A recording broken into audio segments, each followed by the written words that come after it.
сәлеметсіздер ме? Сіздермен бірге Майра Дәуленқызы. Бүгін мен сіздермен оқушыларды топқа бөлу әдістерімен бөлісетін боламын. Менің каналыма жазылып, лайк басып, комментарий жазуды ұмытпаңыздар.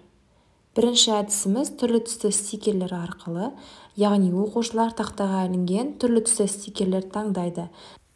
Бірақ стикерлердің астында құпия сөздер бар. Ол сөздерді стикердің түсіне байланысты жазбаймыз. Мысалға, сіз 3 топқа бөлгіңіз келеді. 3 бұрыштар, 4 бұрыштар және шеңберлер тобы делік. Стикердің түсіне байланысты емес, араластырып топтардың атын жазасыздар. Бұлай жасаудың бірінші себебі, сыныпта өз араларында жақын араласатын оқушылар бірдей түсті стикер таңдап бір топ боламыз деп шешуі мүмкін. Осы жағдайда сыныпта өзі оқшауланып қалған оқушылар болады. Сол оқушылар шетте қалып қойып, өте белсенді оқушылар, дос оқушылар бір-бірлерімен бір топқа жиылып қалуы мүмкін. Осындай жағдайды тудырмас үшін біз оқушыларға жасырын сөздер құрастырамыз. Осы сөздердің негізінде сіздерде 3 топ пайда болады. Стикерді таңдап болғаннан кейін оқушыларға оның керісінше бетінде жазылған сөздерді оқып, осы бойынша топқа бірігулерін сұрайсыздар. Келесі топқа бөлу әдісі пазл әдісі деп аталады. Мұғалім өзіне керекті топ санына байланысты сурет таңдап алып, оқушы санына сәйкесінше кеседі. Оқушылар сурет қиындыларын таңдап алып, сәйкесінше жинайды. Жиналған оқушылар бір топ болады, яғни бір суретті неше оқушы жинаса, сол оқушылардың барлығы бір топқа жиналады. Және сурет өткен тақырыптар негізінде болуы керек. Жиналған топ мүшелері сурет бойынша өткен тақырыптарды еске түсіріп, әңгімелеп беретін болады.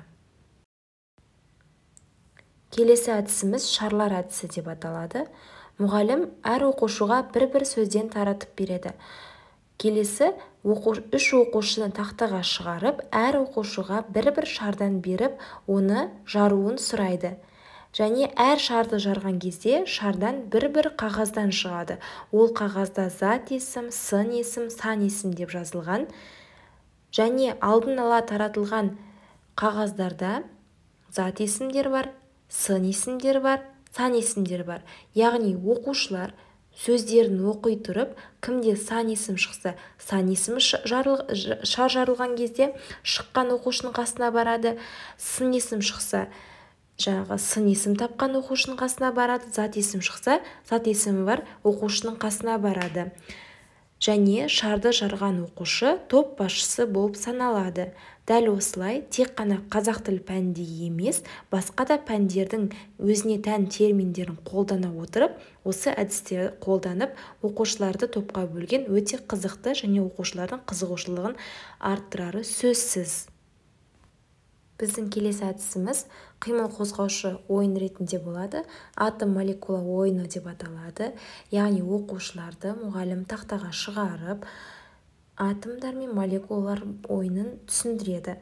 Ол кезде атом деп айтқанда оқушылар жеке-жеке жүру керек, ал молекула деген кезде қасында айтылған санға сәйкесінше оқушылар топ болып жиылып қалу керек.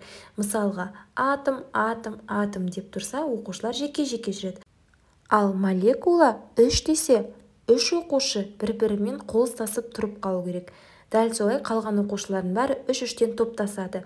Дәл солай келесінде атом, молекула 4 десе, оқушылар қайтадан 4 оқушыдан. Дәл солай оқушы саны қанша және сізге қанша топ керек болады, соған қарай сандарын өзгерте бересіз. Мысалға, сыныбыңызда 12 оқушы және сізге 3 топ керек ба, онда атом, молекула 4 деген кезде оқушылар жылдам-жылдам қасында тұрған баланың қолынан ұстап қалып, осындай кездейсоқ жағдай арқылы жанында тұрған оқушының қолынан ұстап, бір-бірімен топ құрайды. Және бұл оқушылардың сабақ үстіндегі сергіту сәті болады. Сонымен қатар олардың сабаққа деген энергиялары арта түседі және қызықты топқа бөлу әдісі болып табылады. Топқа бөлу әдістері сіздерге ұнады деп ойлаймын. Алдағы уақытта сабақтарыңызда қолданасыздар деген үміттемін.